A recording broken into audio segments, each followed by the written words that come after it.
inviterai, s'il vous plaît, à tourner dans 1 Timothée, chapitre 2. 1 Timothée, chapitre 2. Et nous allons voir du verset 1 au verset 8. Et vous allez voir que c'est très, très, très, très d'actualité.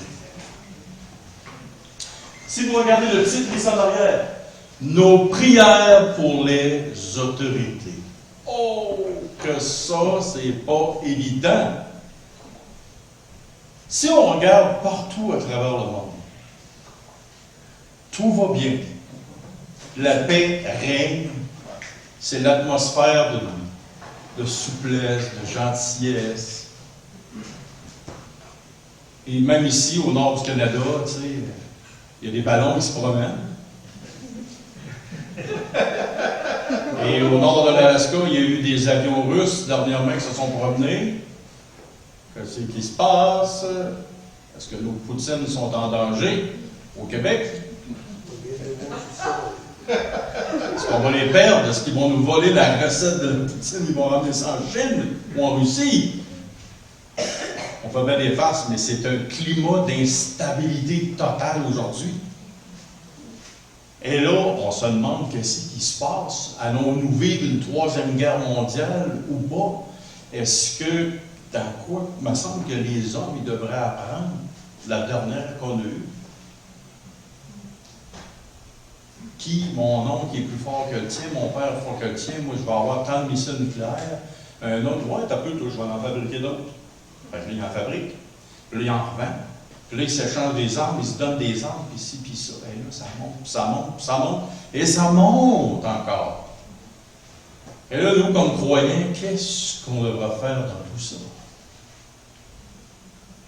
Et là, tu te dis, souvent, moi, quand je regarde ça, je me dis, il me semble qu'il y a quelques messieurs sur la terre qui ont beaucoup de pouvoir entre les mains. Il me semble qu'il y en a un qui a une valise en dessous de son lit, puis qu'il n'y a rien qu'à peser sur un bouton, puis c'est terminé. Il me semble que l'arme nucléaire, puis là, ils sont tous, puis ils s'en regardent tous avec des grandes dents, et ils disent, si tu viens chez nous, je pèse sur le bouton. Puis là, l'autre, il dit, ouais, mais moi aussi, si tu pèses le bouton, je vais peser sur le bouton aussi. Et là, il me semble que 5-6 hommes sur la terre, ils ont toute la puissance du monde, et ça devient comme. Là, on les regarde tout aller, puis on se demande, qu'est-ce qui va arriver? Et là, nous, moi, même si j'irais voir Joe Biden, ben, prends le téléphone, écoute, Vladimir, calme-toi un peu, là. Premièrement, je ne parle pas le russe, j'ai de la misère à m'exprimer énormément en anglais. Et je pense pas que j'ai un téléphone 1-800 Joe Biden ou 1-800 Vladimir Poutine, ou que je ne peux pas appeler en Corée du Nord. Excuse, Kim, tu sais, la bombe que tu as envoyée au Japon, là, et que ça a accroché le Japon, là, il me semble que c'était pas trop judicieux dans ce temps-ci. Voyez-vous, on vit dans un climat incroyable. Si je vous ferais lever la main, je vous dirais, qui a peur de la 3e guerre mondiale? Ça serait légitime. Rémi? Ça serait légitime d'avoir une espèce de crainte de dire, qu'est-ce qui se passe? Mais il n'y a rien de nouveau sous le soleil. Il n'y a rien de nouveau sous le soleil. Un roi, un empereur, et quelque part, se lève dans l'époque ancienne. Et c'est toujours l'histoire qui se répète. L'histoire qui se répète. Un gars, il se lève un matin, il vient au monde. Hein? Il vient du monde. Hein? C'est le futur roi, les craint qui vient. Il est orgueilleux, orgueilleux, orgueilleux. Et l'histoire se répète tout le temps. Vous voyez comme en Corée du Nord, ma femme elle me disait que Kim Jong-un, le dictateur en Corée du Nord, a dit, pas demandé gentiment, a obligé le peuple de la Corée du Nord à adorer sa petite fille. Parce que c'est la prochaine, d'après lui, dans sa tête. Et là, on y est devant ça. Et là, nous, comme croyants, qu'est-ce qu'on doit faire dans cette situation-là? Ici, au Canada, on a l'intelligence artificielle qui s'en vient. Là, il y a des choses qui font peur. On entend toutes sortes de choses, toutes sortes de rumeurs à gauche à droite. Mais qu'est-ce qu'on doit faire? On crie au meurtre sur les réseaux sociaux. À cette heure, tu es limité à 5 partages sur Facebook. Fait que tu te décourages vite, tu arrêtes de partager. Et là, tu veux dire ton opinion. En Ontario, il y a un jeune homme de 16 ans, il a dit son opinion sur une autorité en place dans son école, il a été expulsé. Il a juste dit son autorité, son opinion. Il a partagé une idée. Il a fait expulser de l'école. Et là, aujourd'hui, tu dis ton opinion sur un sujet quelconque, sur ta foi, tes convictions. Et c'est dangereux.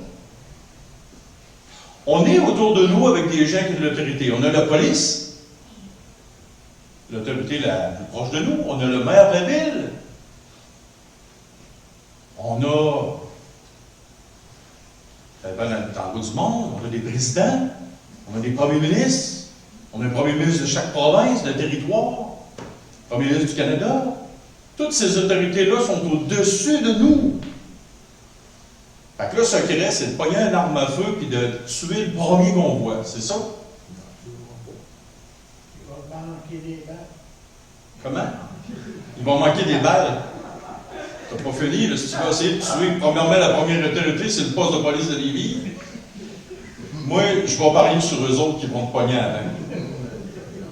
On est cuit! On est cuit. Comment est-ce qu'on s'équipe tout avec des armes à feu? Puis que là, on décide de tirer tout ce qu'il y a d'autorité. On va avoir un problème. Si je m'en vais au poste de police de Lévis puis je commence à crier au mort, ça va changer quoi? Rien. Mais voici ce qui peut changer quelque chose. Voici ce que la parole de Dieu dit. 1 Timothée, chapitre 2. J'exhorte donc, avant toute chose, à sortir les armes à feu. Non. À faire des prières, des supplications, des requêtes et des actions de grâce pour tous les hommes, pour les rois et pour tous ceux qui sont élevés en dignité, afin que nous menions une vie paisible et tranquille, en toute piété et honnêteté. Cela est bon et agréable devant Dieu, notre Sauveur, qui veut que tous les hommes soient sauvés et parviennent à la connaissance de la vérité. Car il y a un seul Dieu et aussi un seul médiateur entre Dieu et les hommes, Jésus-Christ, homme, qui s'est donné lui-même en rançon pour tous. C'est là le témoignage rendu en son propre temps, et pour lequel j'ai été établi prédicateur et apôtre. Je dis la vérité, je ne mens pas, chargé d'instruire les païens dans la foi et la vérité. Je veux donc que les hommes prient en tout lieu, en élevant des mains pures, sans colère ni mauvaise pensée.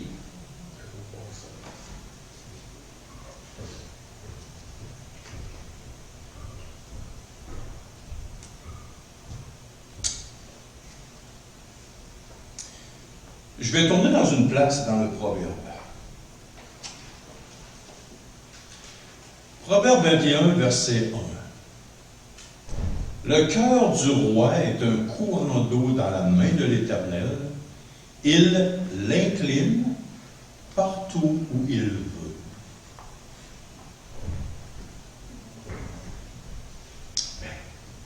Peu importe l'homme qui est en place,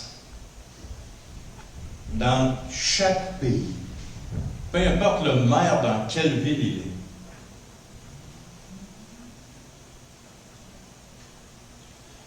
peu importe la décision qu'un homme politique prend,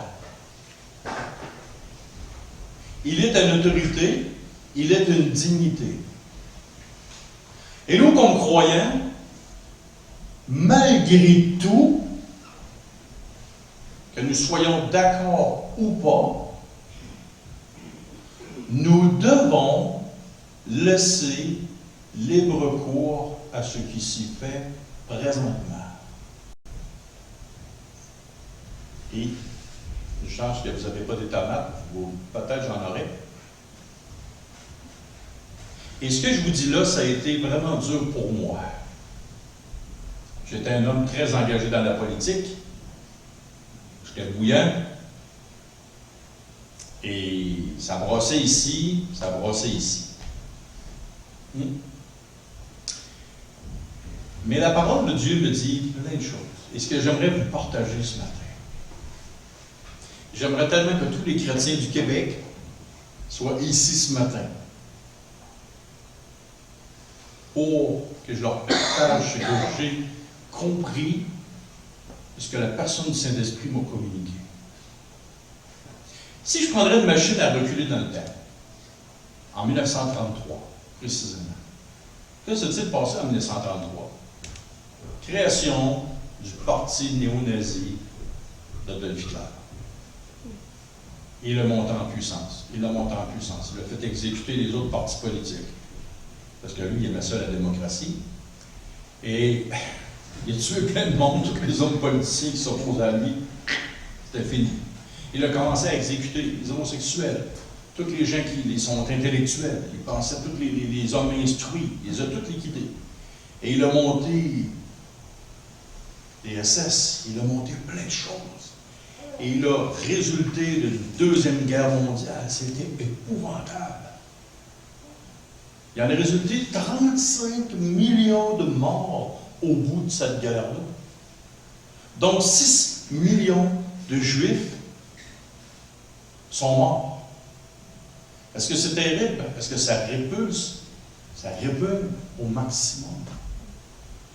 Mais le proverbe de la parole de Dieu nous dit que le roi, son cœur, c'est comme un courant d'eau. Et Dieu incline le cœur des rois comme il veut.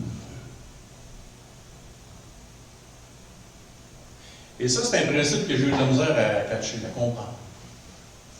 Je me suis dit, Dieu est souverain. Qui a permis que Justin Trudeau soit premier ministre? C'est Dieu. Ça fait-tu mon affaire? Je ne sais pas. Je ne répondrai pas. Qui a permis à François Legault d'être premier ministre du Québec? C'est Dieu. Est-ce que ça fait mon affaire? Est-ce que ça fait mon affaire que dans pas longtemps, on va être obligé d'avoir la reconnaissance faciale puis l'intelligence artificielle et ces choses-là? Obligatoire, tu peux redoubler ton permis de conduire. Je ne répondrai pas. Est-ce que ça fait mon affaire telle chose? Est-ce que ça fait mon affaire telle chose, telle chose, telle chose? Et je pourrais m'asseoir à tous les jours avec ma femme, autour d'un bon déjeuner, et dire tout ce qui ne fait pas mon affaire. Ma femme m'a déjà entendu de dire tout ce qui ne fait pas mon affaire. Oui. Mais,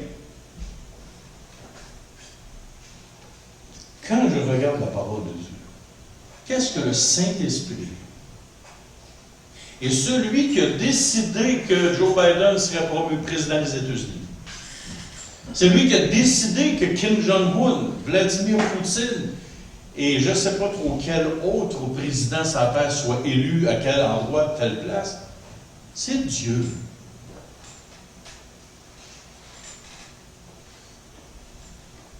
Dans l'Ancien Testament, Assuérus est un roi perse.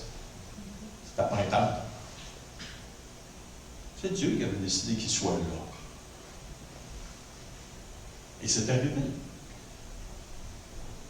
On ne comprend pas toujours pourquoi Dieu permet ces choses-là. Pour moi, pourquoi il dit que c'est ça qui va arriver. Mais moi, je sais une chose. J'en sais même deux. La première des choses, c'est que Dieu a un plan de match. Il y a un plan de match. Il permet ça afin qu'il arrive ça.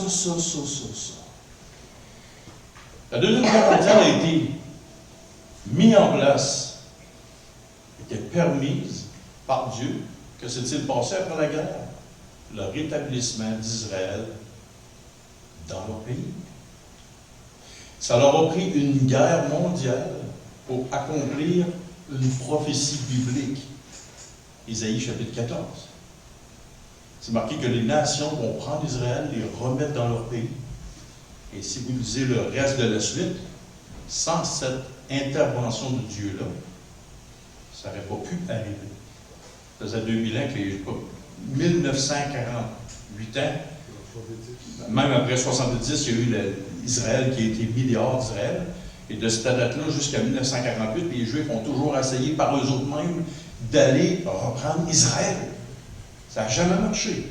Ça leur a pris une intervention de Dieu pour que ce soit chose qui arrive.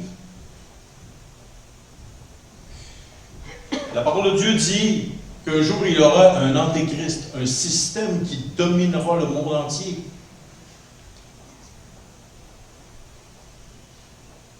Dieu dit que ça va arriver. Je suis qui, moi, pour dire à Dieu, non, ça n'arrivera pas. Pas quand je vais être en vie. Après l'histoire que je sois mort, après ça, tu le feras. Ça ne marche pas. Et qu'est-ce que James, pauvre homme, le simple d'esprit et petit pasteur, peu d'envergure, peut faire dans ce temps-là? Il y a des mots dans le texte qui est là. C'est marqué « j'exhorte ».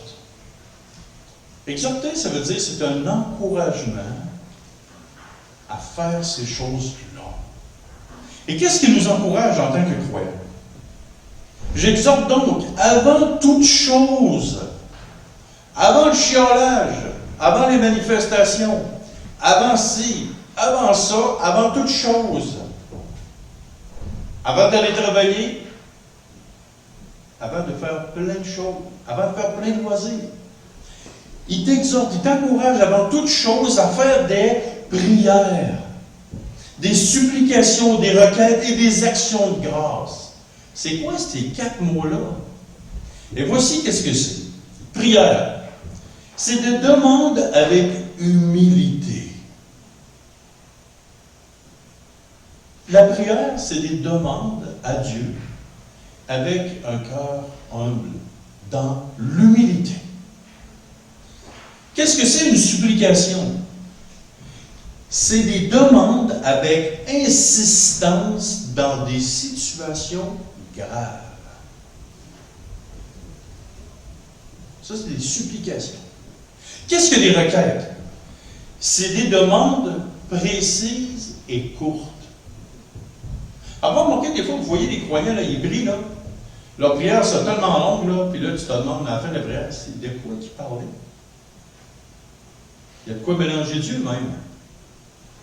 Les requêtes de prière, c'est des petites demandes précises. Dieu aime à ce que ce soit précis. La preuve, Jésus savait très bien ce que l'homme voulait, mais il lui a demandé, que désires-tu que je te fasse? Il a fait une requête, que je retrouve la vue. Et il n'a pas commencé à demander à Dieu, écoute Dieu, Seigneur Jésus, écoute, bon, il faudrait que je voie parce que, puis énumérer toute la patate. Non! Il a fait une demande.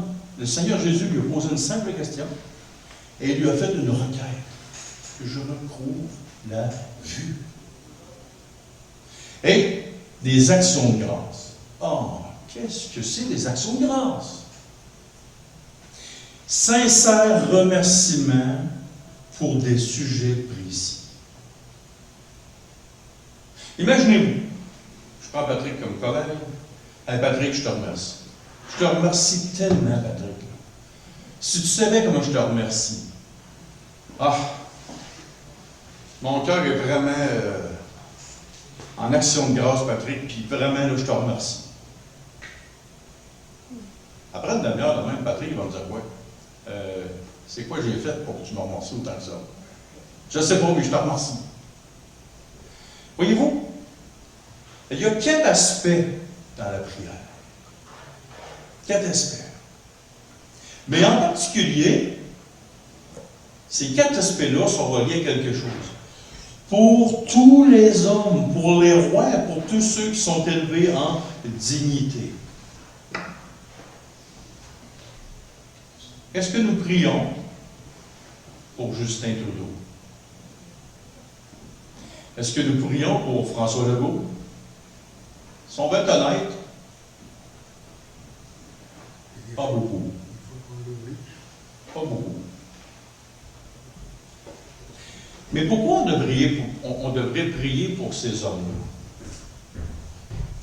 Pour plusieurs choses. La première des choses, le texte ici nous dit afin que nous menions une vie paisible et tranquille. Dernièrement, je dis, Seigneur Dieu, Si c'est ta volonté que je vive une troisième guerre mondiale, gloire à toi. Mais je t'en supplie de tout mon cœur. J'aimerais ne pas connaître ça dans ma vie, avec toutes les horreurs de la guerre et les conséquences qui s'ensuivent d'une guerre mondiale. Et c'est pas beau, là. Si vous parlez à une personne qui a fait la Deuxième Guerre mondiale ou si vous écoutez un témoignage, même en étant rendu vieux, ici, il est traumatisé psychologiquement. Et ça a des effets néfastes pour toute une génération qui vit ça. Et les horreurs de la guerre amènent les hommes à devenir comme des animaux. Même les animaux sont mieux que les hommes. Les hommes perdent leur conscience, les hommes font des choses graves et toutes sortes d'exactions qui n'ont pas de sens. Et ça amène d'autres hommes à être de plus en plus en colère. Et c'est pour ça que les autorités qui sont en place, nous devons prier afin qu'on puisse vivre de façon paisible et tranquille.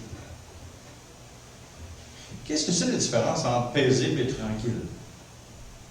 La parole de Dieu nous le dit. Paisible et tranquille. Paisible, c'est... La semaine passée, j'ai parlé des phrases qu'on dit puis qui mettent du gaz sur le feu. Hein? Le mot paisible, ça veut dire qui inspire un sentiment de paix. Si vous seriez en Corée du Nord et que vous seriez résident de la Corée du Nord, seriez-vous inspiré de paix quand votre dictateur, votre président, à toutes les semaines, il fait des tirs de bombes?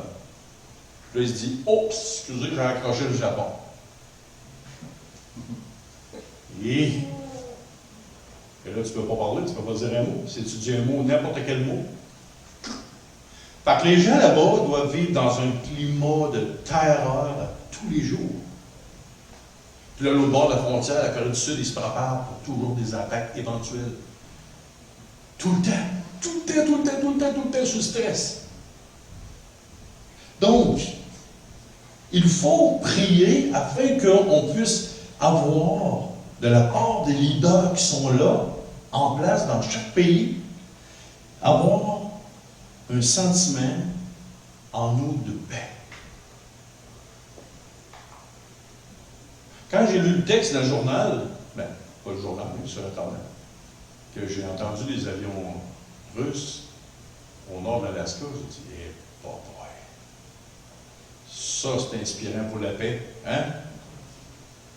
Je me dis, là, messieurs, faites attention à ce que vous allez dire. Faut pas que Joe Biden dise, on part en guerre! Tu sais, un petit peu, je vous l'ai dit la semaine passée, hein, un petit peu de gaz sur le feu, ça fout. Mais c'est ça, là. Et quand on parle aussi de tranquille, une vie sans agitation. Ma femme, des fois, me dirait, t'es pas paisible et t'es pas tranquille. Parce que je bouge beaucoup, OK? Puis des fois, tu n'inspires pas la paix, tu m'énerves. Je mets ça en agace. C'est comique. Pas toujours, mais c'est comique souvent. Et voyez-vous, on doit prier avec des supplications. À tous les jours que, présentement, à cause qu'il y a une part de guerre, je me dis, merci Seigneur, parce qu'on ne va pas déclencher une troisième guerre mondiale. Merci Seigneur, parce que telle affaire. C'est vraiment dans mon cœur, dans mon âme. Je prie beaucoup pour les autorités afin qu'il n'y ait pas quelqu'un qui tourne les clés et qui pèse sur le bouton. Il ne faut pas que ça arrive. J'aimerais ça que ça arrête. L'histoire en Ukraine. Puis qu'il y ait des conflits qui arrêtent, puis qui arrêtent. Je prie instamment pour toutes les autorités. Calmez-vous, messieurs. Vous avez trop de puissance et trop d'orgueil en même temps dans le même petit corps. Trop d'orgueil et trop de puissance. Mais Dieu les a mis en place. Je sais une chose, que Dieu sait ce qu'il fait. Et pourquoi il a un but? Pourquoi il fait ça? Je sais qu'il y a un but, je sais ce qu'il fait, mais je ne sais pas pourquoi il le fait. Pourquoi il permet ces choses-là dans nos vies. Mais je lui fais confiance. Et là, il rajoute une mot, il rajoute paisible et tranquille, en toute piété et honnêteté. Oh, ça va juste Ça va plus loin que le simple sentiment de se sentir en paix, puis de vivre en paix.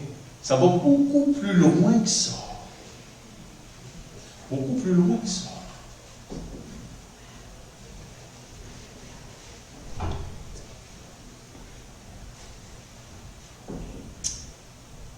Qu'est-ce que la piété et l'honnêteté?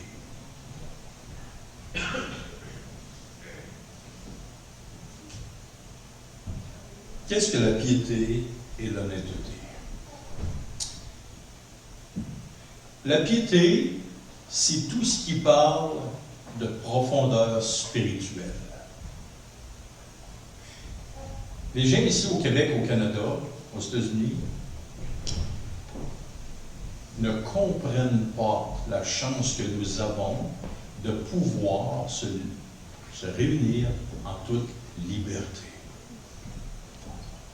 Parce que les autorités en place nous permettent, et les lois en place nous permettent d'avoir le privilège de vivre la piété de façon publique et ouverte.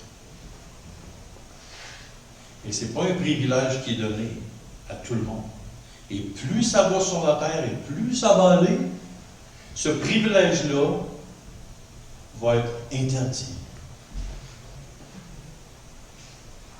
Et nous devons prier pour que les autorités, leur cœur reste ouvert à ce qu'on puisse vivre dans la piété. Ça veut dire dans un sentiment de paix, une idée paisible, mais aussi qu'on puisse vivre la liberté de culte. Alors, regardez à quelle vitesse François Legault a fermé les lieux de culte. Une phrase, c'était terminé. Tout le monde chez vous. Voyez-vous, ça peut être très vite. Nous avons perdu cette liberté-là en l'espace d'une phrase. Envoyez à la maison. Ça n'a pas été long, hein? C'était très clair. Tout le monde, envoyé à la maison. Paf! Tout a été formé de coups. Puis pas rien que les lieux de culte. Tu n'as même pas le droit de sortir après 8 heures le soir chez vous. Voyez-vous? Tout ce qu'on prenait pour acquis, comme étant des droits, prends la Charte des droits et libertés du Canada, on vote par décret, ça vient de s'éteindre. Et dans le monde entier, il y a des pays qui marchent par décret à l'année longue. Et sur plusieurs décennies. Un gars se lève, à droite. Tout le monde s'en va à droite. La Corée du Nord, c'est rendu que les femmes ne décident même pas de la coupe de leurs cheveux. C'est le dictateur qui a décidé. Les hommes, vous habillez comme ça, vous coupez comme ça les cheveux. Les femmes, c'est comme ça que les cheveux sont, puis vous habillez comme ça. Wow! Voyez-vous, les gens là-bas n'ont aucune liberté. Et le Seigneur nous appelle à qu'on prie pour les autorités et de façon honnête. Que se produit-il si on enlève la liberté à des gens qui sont nés libres? Qu'est-ce que ça crée dans une population que tu rends esclave? Que se produit-il au Québec parce qu'on est très imposé? Une économie parallèle. Le monde paye plus les impôts, les taxes. Que se produit-il si les autorités en place de plus en plus harcèlent les personnes de couleur? Ceux qui sont noirs, autres que les hommes blancs, tous ceux qui sont d'une autre nationalité. Si les policiers vous harcèlent, vous harcèlent, vous harcèlent, que se produit-il? Ça vire en chicane, ça vire en émeute. Et c'est une roue qui s'enchaîne tout le temps. C'est une roue qui s'enchaîne tout le temps. Tu enlèves la liberté, tu imposes, tu ostracises, tu écrases, tu fais des choses qui ne sont pas bonnes. Ça devient que les gens deviennent de moins en moins honnêtes.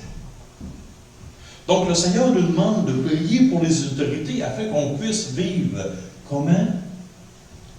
Paisible, tranquille, une piété et de façon honnête. Et ils vont même encore plus loin dans le texte ici. Et là, il parle de quelque chose de spécial. Et l'apôtre Paul, quand il écrit ça, savez-vous quoi? Il était en prison. Pas parce qu'il avait fait quelque chose de mal, parce qu'il avait proclamé l'Évangile. Donc,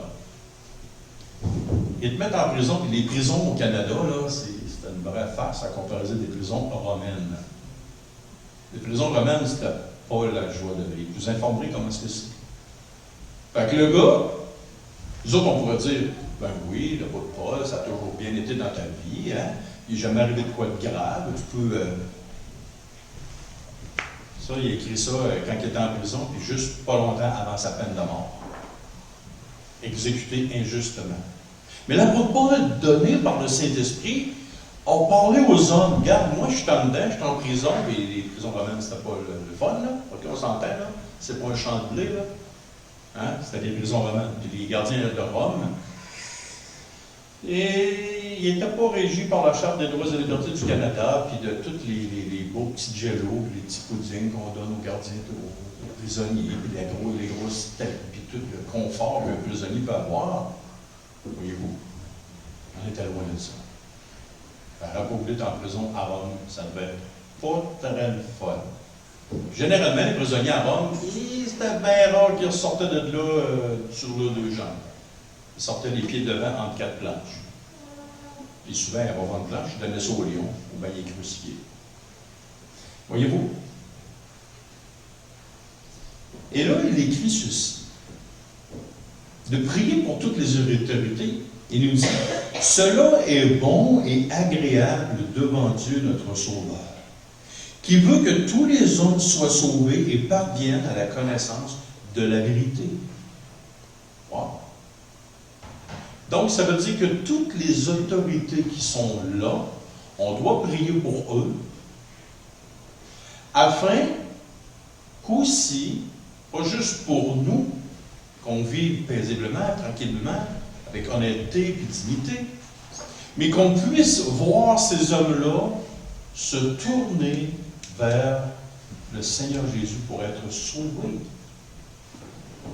On doit prier pour leur salut, qu'ils connaissent les merveilleux bienfaits de l'Évangile et les merveilleux bienfaits d'être sauvés. Et si possible, imaginons que du jour au lendemain, François Legault se tourne vers le Seigneur Jésus, il se convertisse. Se convertisse. Quel changement radical y aurait-il au Québec? Voyez-vous? Imaginez si moi, je serais Premier ministre du Canada. Il y en aurait des changements pour vous dire. Là, tu verrais un pays qui serait transformé.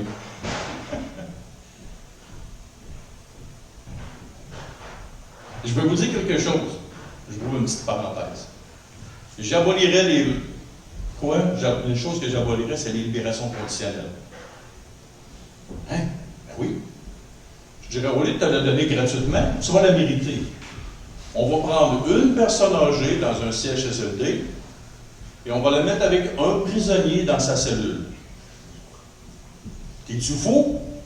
Pas du tout. Premièrement, qu'est-ce que ça ferait? Ça calme le cœur des prisonniers. Quel prisonnier, même un Hells Angels, va frapper une personne âgée? Une vieille madame, un vieux monsieur? Non! Ça calmerait ses ardeurs. En plus, je dirais à ce prisonnier-là, chaque jour que tu vas très bien t'occuper de cette personne-là, tu vas gagner une journée de moins en prison. Oh! Ça calme les ardeurs. Ça crée chez le prisonnier de dire, bon, peut-être qu'à part du crime, il y a d'autres choses. La personne âgée, par son expérience, sa pensée, inculquerait quelque chose de bien dans le cœur. La personne âgée serait aimée et dit, puis oublie pas, hein, un bain à chaque jour. Et ton gros steak et ta grosse nourriture, tu vas le partager avec la personne âgée. Tu fais manger la personne âgée en premier et ensuite, toi, tu vas manger. Voyez-vous la pensée que si un homme politique serait enfant de Dieu, oh, peut-être qu'il y aurait des changements radicaux. Voyez-vous? Donc, on ferme la parenthèse. Ça, c'est mes aspirations politiques. On va fouler. Je n'irai pas en politique. Mais voyez-vous, imaginons quand on a prié pour un homme et cette personne-là se convertit et l'Évangile pénètre dans son âme. Qu'est-ce que pourrait dire ainsi? Ça serait incroyable. Car il y a un seul Dieu, aussi un seul médiateur entre Dieu et les hommes, Jésus-Christ, homme, qui s'est donné lui-même en rançon pour tous. Pourquoi il place ce texte-là? J'ai beau crier au meurtre, j'ai beau faire ce que je veux, avec des pancartes, solidarité. Mais il n'y a rien qu'une personne qui peut faire quelque chose auprès de Dieu. C'est qui? Jésus-Christ, le médiateur. On dit les politiciens ne nous écoutent pas, mais Christ, lui, nous écoute. Et la puissance de la prière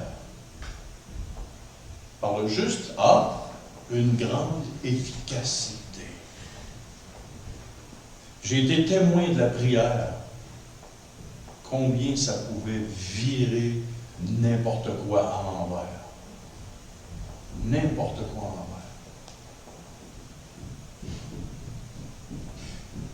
Savez-vous que présentement, en Corée du Nord, il y a des assemblées chrétiennes? Que l'Évangile se répand en vitesse grand V. En Chine, dans le temps de Watchman Nee, c'était interdit d'avoir une Bible sous peine de mort. C'est là qu'il y a eu le plus grand nombre de chrétiens en Chine se sont convertis. De personnes attachées à Christ.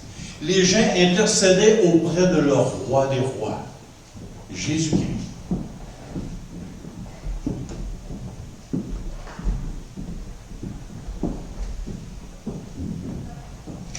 Et là, c'est marqué ici, c'est là le témoignage rendu en son propre temps.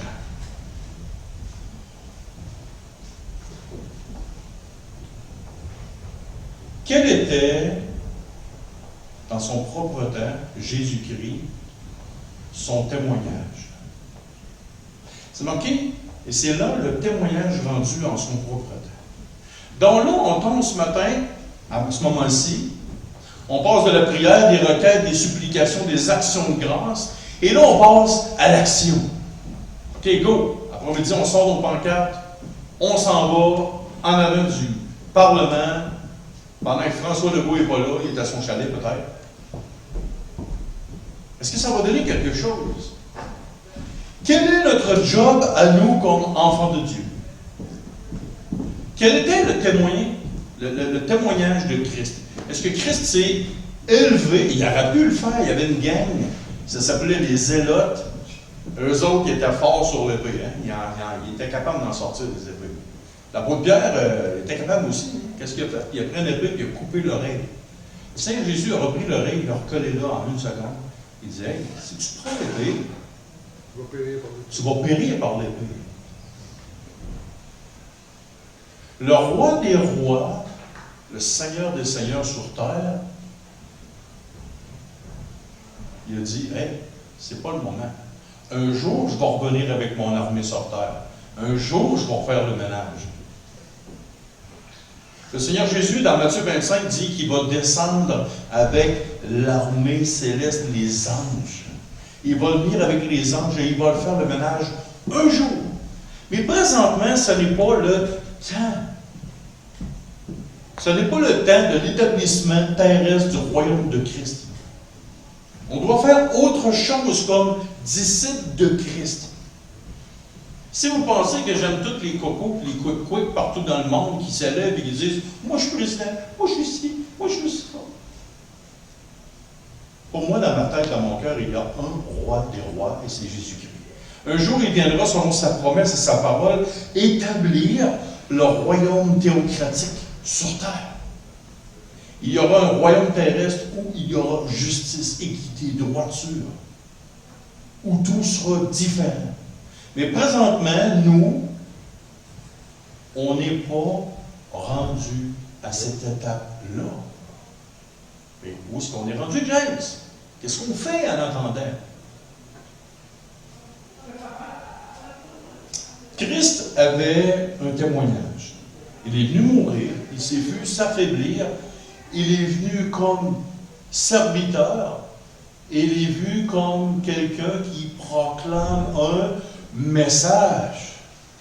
Il est venu avertir les hommes qu'ils devaient se repentir, se tourner vers lui pour avoir la vie éternelle.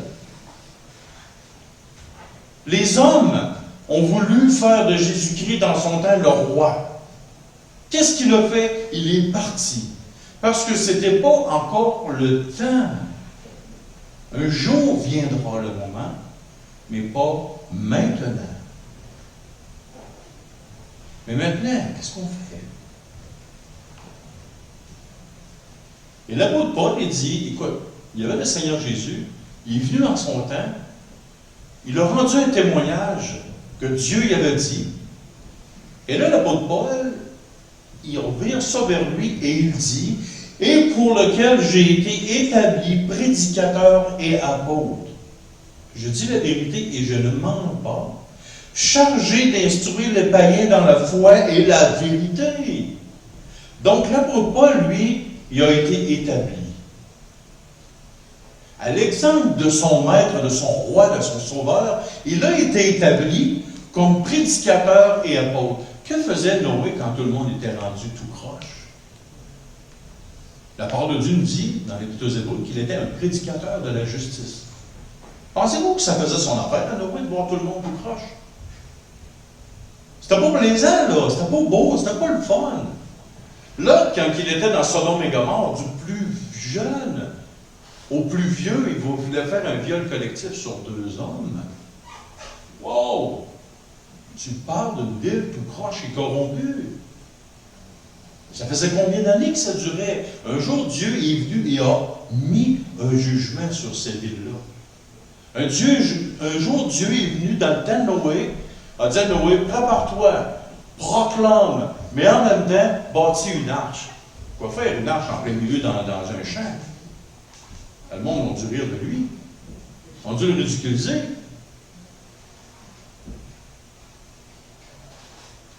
Le Seigneur Jésus nous a dit que ça serait comme dans le temps de Noé vers la fin des temps. Hey, il a même fait à reconstruire une autre arche. Elle se trouve aux États-Unis. Celle-là, je ne l'ai pas vu venir, puis j'ai passé à rire. Je me dis, ouais, Seigneur, t'étais fort. Tu nous dis que ça serait exactement comme dans le temps, puis en plus, il a fait construire un autre bateau pareil. Peut-être pas la même dimension. Oui, les dimensions sont exactes, mais c'était peut-être moins stylisé.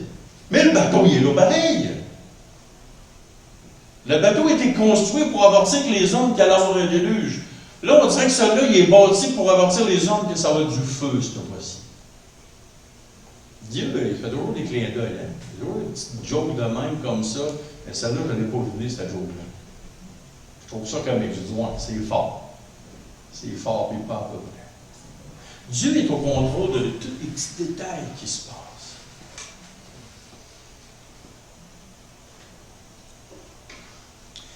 Donc, si l'apôtre Paul, lui, il a été établi prédicateur et apôtre, qu'est-ce qu'un prédicateur? C'est quoi un prédicateur?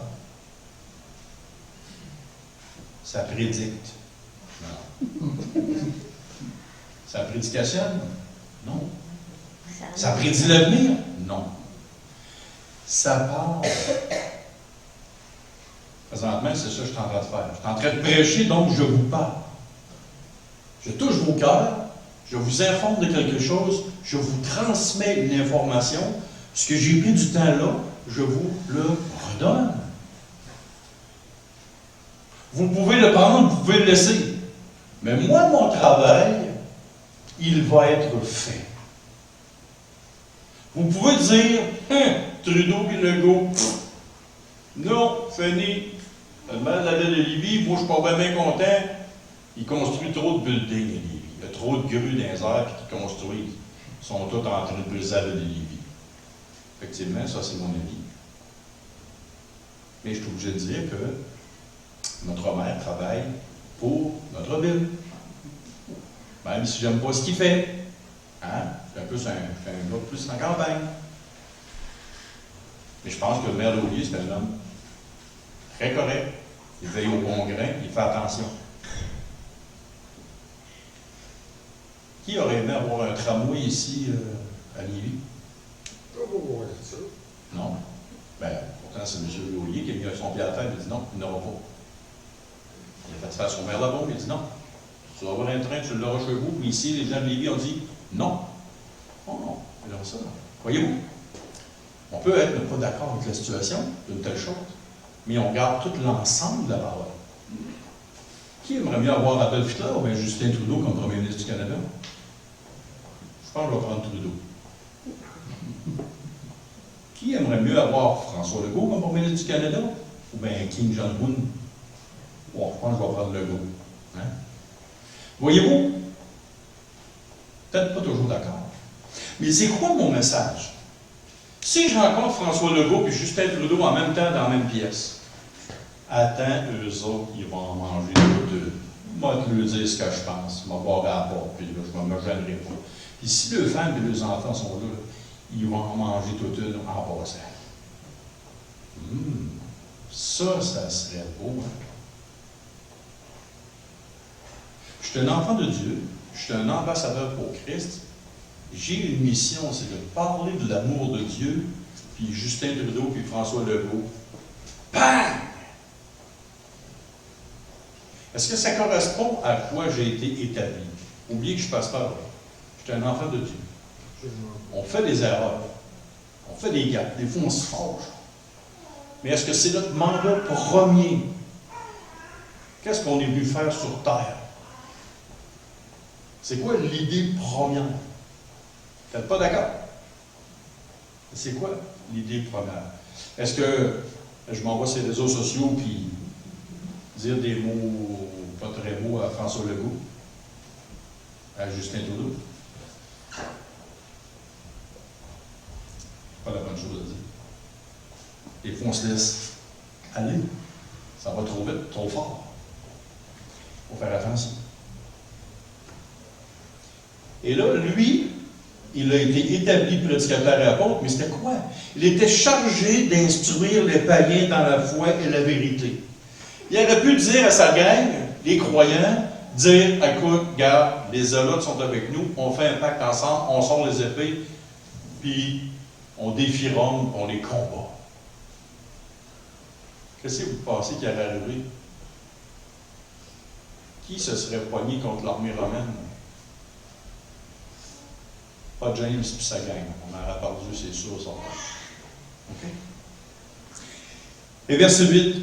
Je veux donc que les hommes prient en tout lieu, en élevant des mains pures, sans colère, ni mauvaise pensée.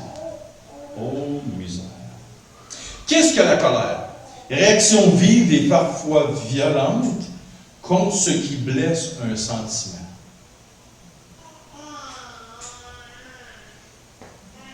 Si je parle en mal de la mère de Brice, qu'est-ce qui va se produire? Brice, il va se lever sur sa chaise, et d'après moi, il va être en colère. Il aurait raison. Mais si je ferais du mal à sa femme, je pense que ça serait encore pire.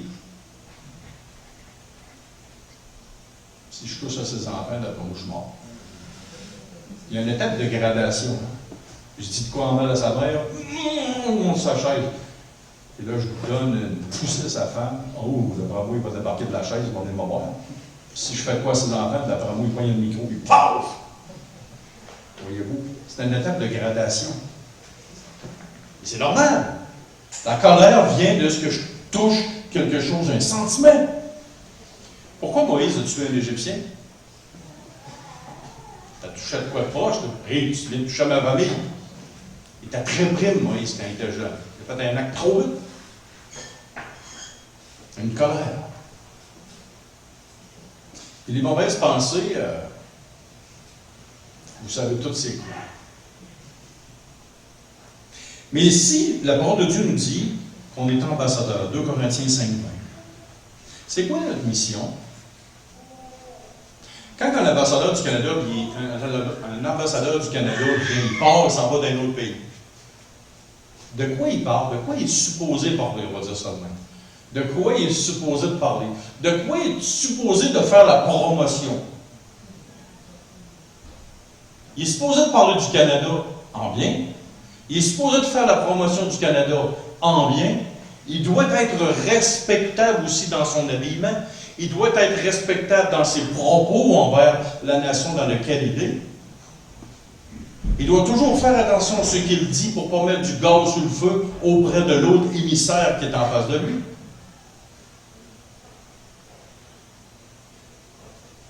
Qui a vu le film 300? Ça relate l'histoire vraie de Léonidas, le roi des Grecs. À un moment, il y a un émissaire, un ambassadeur qui venait des Perses. Il était allé voir le roi Léonidas. Il a dit, écoute, si tu te soumets, là, si tu nous donnes des terres, on va te permettre de rester roi. C'était le genre de gars qu'il ne fallait pas que tu lui dises ça. Il l'a pogné et il l'a tiré dans un puits, vivant. Il l'a laissé mourir dans le puits. Il a pogné toute sa gang. Tau! Voyez-vous, l'ambassadeur, au lieu d'essayer de faire ça un peu, non. Tau! Voyez-vous? Donc, si on est ambassadeur, c'est quoi l'idée de notre mission? Qu'est-ce qu'on fait?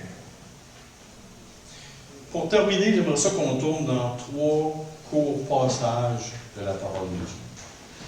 Exode 23, 2. Et ça, c'est des conseils qui sont extrêmement sages. Exode chapitre 23, verset 2.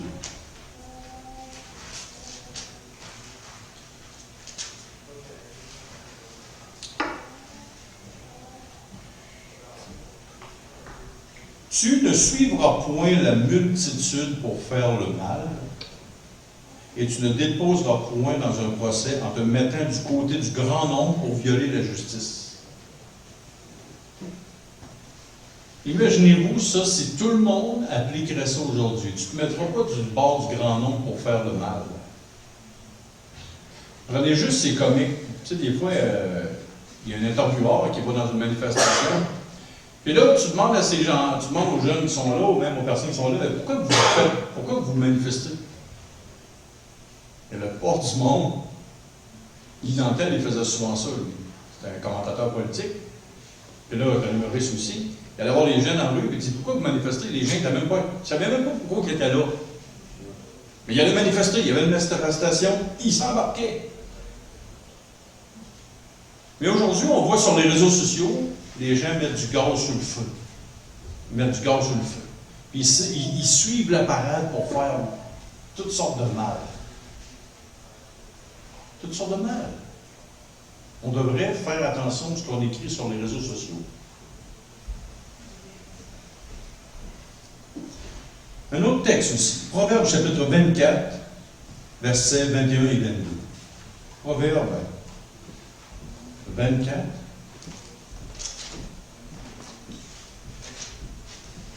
Et le verset 21 et 22. Mon fils, crains l'Éternel et le roi.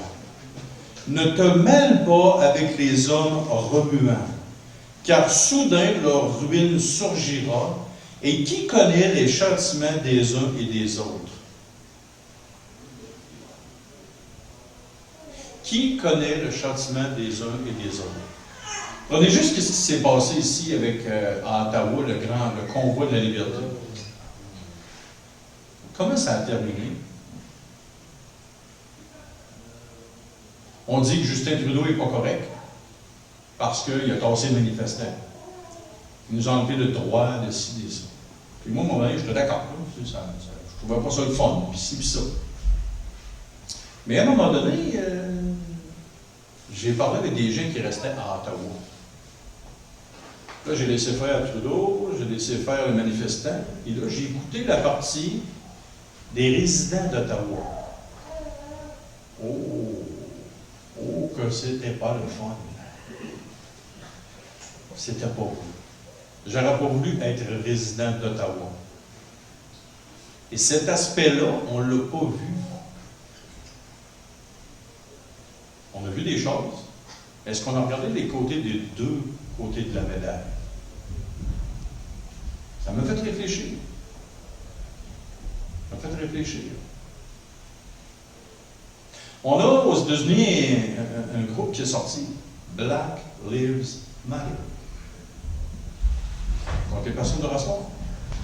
Les personnes de race noire se sont levées, ont dénoncé le racisme, ont dénoncé la violence envers les choses.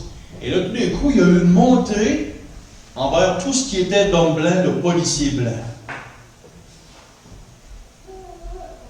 Est-ce qu'on a vu l'autre côté de la médaille? Est-ce qu'on a vu plusieurs policiers blancs faire de bonnes choses envers les personnes de race noire?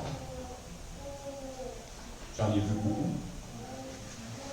Est-ce qu'on a vu des policiers noirs faire des choses mauvaises envers d'autres citoyens? Présentement, il n'y a pas 5 policiers noirs qui sont en justice. Voyez-vous, il faut faire attention aujourd'hui, avant d'entrer le pied dans une direction, il faut regarder tous les côtés du cube, tous les aspects. Tous les aspects. Ici, il nous dit, mon fils craint l'Éternel et le roi, ne te mêle pas avec les hommes remuants, car soudain leur ruine surgira, et qui connaît les châtiments des uns et des autres? Soyons neutres, réfléchissons, regardons tous les côtés de la médaille. S'il y a une injustice, on doit dire que c'est une injustice. Est-ce que je suis d'accord que mon frère qui s'est fait tuer parce que c'était un chrétien, qui s'est fait tuer par un policier blanc, l'homme noir qui était un frère dans le Seigneur, qui était impliqué dans son église locale, il s'est fait tuer, il dit « Je ne suis pas capable de respirer, je ne suis pas capable de respirer, tu es en train de me tuer. » Et effectivement, il est mort. Ça, c'est grave. Que juste parce qu'il était mort, ça, c'est grave. L'homme a été pris, condamné, mis en prison. Gloire à Dieu, parce que la justice a été réglée. Mais est-ce que si on s'envenime, on s'envenime, on s'envenime, et que là, l'autorité, on la met à feu, à sang, et on ne laisse pas les choses aller dans les mains de Dieu, qu'est-ce qui se produit? Des mouvements incroyables, et là, ça fait du débordement. Est-ce qu'on a pensé que il y a un jeune noir qui s'est fait tuer à un moment donné aux États-Unis, et ça a été dans Los Angeles, une émeute terrible. Qui a pensé aux commerçants qui se sont fait briser tout le commerce? Toutes les infrastructures qui ont été détruites. Tous les crimes qui se sont faits. Un incident qui aurait dû en rester aux mains de la justice, aux mains de l'autorité. Et s'il y a une injustice, allons en appel, suivons la règle de justice. Et s'il y a encore plus, une plus grande injustice, arrêtons-nous et prions. Prions. Il y aura toujours des injustices, mais il y aura Dieu qui intervient. Dieu qui intervient. On ne sait pas comment, on ne sait pas pourquoi que ces choses-là arrivent. On se dit, oh Seigneur, comment ça? Ça répulse, ça met une mauvaise odeur dans nos vies. Mais on doit prier pour les autorités, même si ça ne fait pas nos affaires. Parce que présentement, on est des résidents temporaires. On doit avoir l'aspect, la vision dans les cieux, dans la sphère céleste. Comme Paul qui était en prison, il avait les regards dans la sphère céleste. Je ne peux pas rien faire contre la police. Je ne peux pas rien faire contre l'armée canadienne. Je ne peux pas rien faire contre la FRC. Je ne peux pas rien faire contre Justin Trudeau. Et c'est pourquoi je ne veux rien faire. Savez-vous, puis je termine avec ça, cette histoire. Ici, il y avait un policier. Il y avait un policier. Il était policier de la ville de Lévis. Quand on a commencé à louer ici, ça fait des années qu'il nous regarde donner. Aujourd'hui, le policier est rendu à la retraite. Savez-vous ce qu'il a dit pendant la pandémie? Dans tous les groupes qu'il recevait, il a dit, vous êtes le groupe qui est le plus respectueux de la loi. Et en plus, il a dit, ici, je ne vous considère pas comme un groupe, mais je vous considère comme un lieu de culte. Et ça, c'était un grand pas. Cet homme-là ne croit pas en Dieu. Voyez-vous? On aurait pu faire « Ah! » Mais on a respecté l'autorité, la loi. Et pour lui, c'était hyper important. Savez-vous que dans d'autres églises, il y a beaucoup de policiers qui sont rentrés? Ici, en 2 ans, avez-vous vu un policier rentrer? Savez-vous pourquoi? Lui parlait à ses confrères et dit, ici c'est impeccable. Vous n'avez pas besoin de venir. C'est venu aux oreilles du poste de police de Lévis, au chef, c'est allé aux oreilles du maire. Voyez-vous? Jusqu'où ça peut aller? Mais si on avait crié au meurtre, on aurait dit « Injustice! » Est-ce qu'on serait ici encore ce matin? Et voilà. Voyez-vous? Alors, prions. Seigneur Dieu Père, merci de ta bonne parole, qui va au-delà de nos sentiments, au-delà de nos émotions, mais qui nous dirige dans la vérité, dans la droiture, dans un bon raisonnement logique, Seigneur. Oh, combien tu es bon! Tu nous as laissé une lettre d'amour, mais une lettre aussi d'instruction, qui dirige nos pas, qui dirige nos âmes vers des choses bien et des choses bonnes. Alors, Père, travaille nos cœurs encore, travaille nos âmes. Et pour ce matin, mon Père, amène nos cœurs, nos âmes à avoir les yeux fixés dans les sphères célestes, Seigneur, et non sur les choses de la terre. Ô Père, donne à nos cœurs de dire, ô Papa, dans le ciel, tu t'en occupes. Moi, je m'occupe de ton royaume. De faire avancer ton royaume dans le cœur des hommes et des femmes qui m'entendent et qui me voient, Seigneur. Et c'est vers là, ô Seigneur, que nous te demandons une grâce particulière envers nous. Calme les ardeurs de nos cœurs, calme les élans.